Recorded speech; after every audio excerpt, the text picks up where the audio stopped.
बिस्मिल्लाहिर्रहमानिर्रहीम।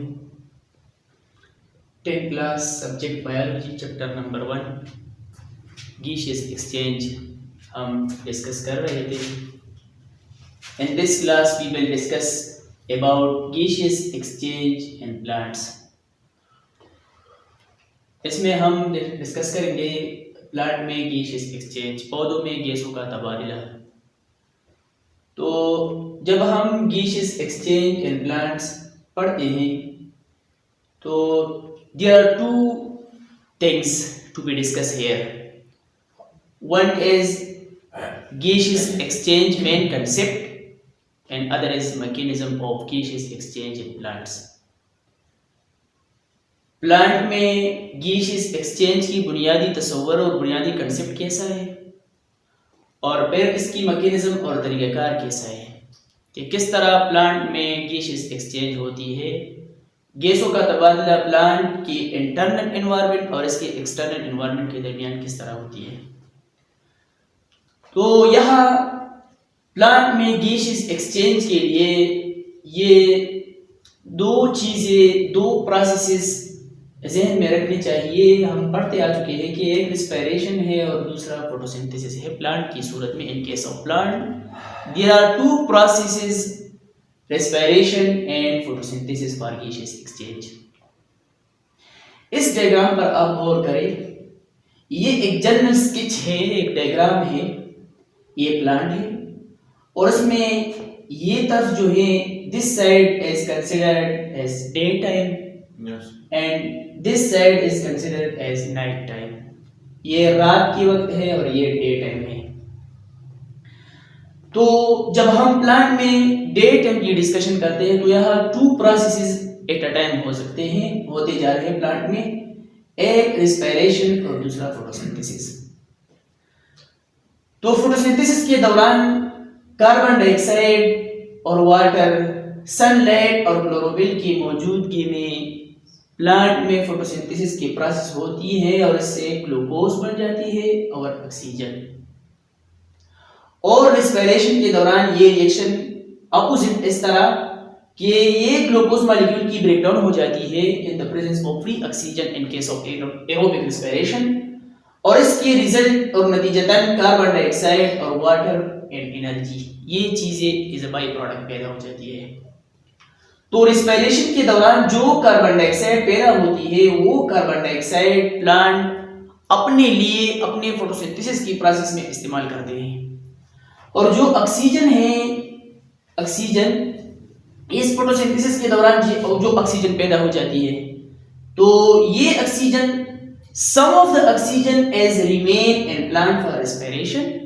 कुछ oxygen plant में रिस्पायरेशन प्रोसेस के लिए रह जाती है और बाकी जो ऑक्सीजन है वो oxygen is released into the environment, वो एनवायरनमेंट में रिलीज हो जाते हैं और नॉन फोटोसिंथेटिक ऑर्गेनिज्म पे वो ऑक्सीजन अपने रिस्पायरेशन प्रोसेस में गैसियस एक्सचेंज के लिए इस्तेमाल करते हैं।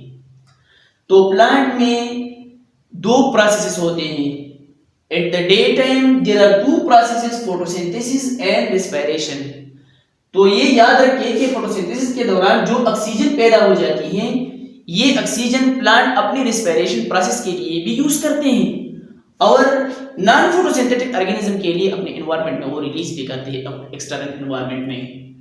और रिस्पायरेशन के दौरान जो कार्बन डाइऑक्साइड इसमें पैदा हो जाता है तो ये carbon dioxide is not release to the environment, ये एनवायरनमेंट को रिलीज नहीं होती बल्कि ये खुद अपने फोटोसिंथेसिस प्रोसेस में फिर यूज करते हैं। और ड्यूरिंग नाइट, जब नाइट हो जाती है तो फोटोसिंथेसिस की प्रोसेस बिकम स्टॉप, वो बंद हो जाती है, स्टॉप होती है और रिस्पायरेशन की प्रोसेस तो होती जा रही है। तो फिर रिस्पायरेशन के दौरान ये वही ग्लूकोज मॉलिक्यूल की ब्रेकडाउन हो जाती है ऑक्सीजन की मौजूदगी में और इससे carbon dioxide, water and energy is release. तो इस दौरान जो कार्बन डाइऑक्साइड गैस पैदा हो जाती है ये प्लांट रिजर्व करते हैं, स्टोर करते हैं रिस्पायरेशन फोटोसिंथेसिस प्रोसेस के लिए। अगर बहुत ज्यादा हो तो फिर वो रिलीज भी करते हैं, लेकिन ज्यादा केसेस में ये अपने लिए प्रिजर्व करते हैं for the process of photosynthesis. तो ये बेसिक कंसेप्ट है प्लांट में कि प्लांट में गैसियस एक्सचेंज के लिए during day time there are two processes, respiration and photosynthesis। तो फोटोसिंथेसिस के दौरान ये माहौल से कार्बन डाइऑक्साइड लेते हैं और इसके नतीजे में कार्बन ऑक्सीजन माहौल में रिलीज करते हैं, तो ये गैसियस एक्सचेंज है।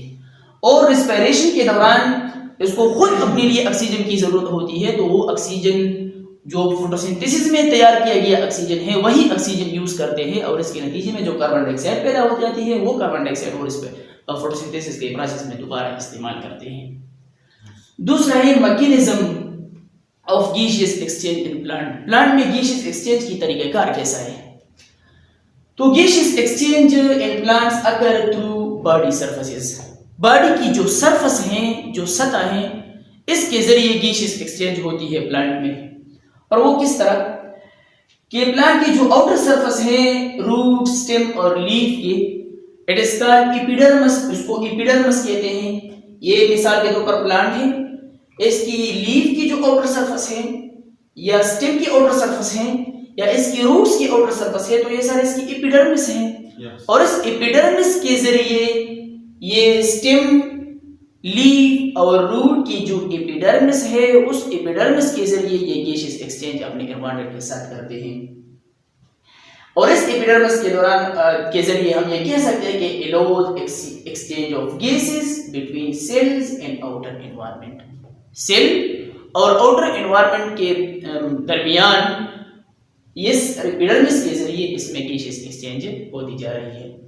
आप इस डायग्राम पर गौर कर लें कि ये प्लांट है, ये लीफ है। तो लीफ अगर हम इस तरह कंसीडर करते हैं तो इसके ये एपिडर्मिस है आउटर सरफेस, ये अपर एपिडर्मिस और ये लोअर एपिडर्मिस। तो आप इस तरह कंसीडर करें कि ये लोअर एपिडर्मिस है। तो लोअर एपिडर्मिस में कुछ ओपनिंग्स है, these openings are called stomata. इन स्टोमेटा, इन ओपनिंग्स के जरिए कार्बन डाइऑक्साइड प्लांट में या पत्ते में, लीफ में एंटर हो जाती है और जो ऑक्सीजन रिस्पिरेशन फोटोसिंथेसिस प्रोसेस में पैदा हो जाती है तो वो ऑक्सीजन बाहर एनवायरनमेंट को रिलीज हो जाता है। तो ये गैसियस एक्सचेंज थ्रू स्टोमेटा है। ये लोअर एपिडर्मिस है, लोअर एपिडर्मिस में ये स्टोमेटा है और स्टोमेटा के जरिए gaseous exchange occur between plant body and their external environment. इस पर आप गौर कर ले, कुछ हिस्सों में प्लांट के कुछ हिस्सों में लीफ या स्टेम पर एक शीट मौजूद होती है, एक कवर मौजूद होती है जिसको क्यूटिकल कहते हैं। इस क्यूटिकल के जरिए भी प्लांट में गैसियस एक्सचेंज की प्रोसेस होती जा रही है। ये जनरल डायग्राम है, स्ट्रक्चर है लीफ की, internal structure of leaf. This is cuticle and these are the mesophyll cells. These are the cells. Here the oxygen is released to the environment and carbon dioxide is absorbed to the cell for the process of photosynthesis. और ये इसकी lower epidermis है।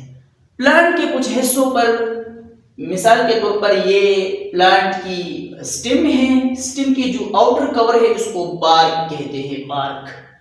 और bark के ऊपर इस तरह छोटे छोटे सुराख नजर आते हैं। इस सुराखों को, इन ओपनिंग्स को लेंटिकल्स कहते हैं और इन लेंटिकल्स के जरिए भी ऑक्सीजन और कार्बन डाइऑक्साइड गैस की एक्सचेंज होती है प्लांट में। तो प्लांट में उमूमन मैकेनिज्म ऑफ गैसियस एक्सचेंज के लिए ये 3 स्ट्रक्चर्स इस्तेमाल होते हैं, cuticles, lenticels and stomata. Stomata के जरिए gaseous exchange between plant body and their external environment, lenticels के जरिए गैसियस एक्सचेंज और कभी कभार क्यूटिकल के जरिए gaseous exchange in the plant.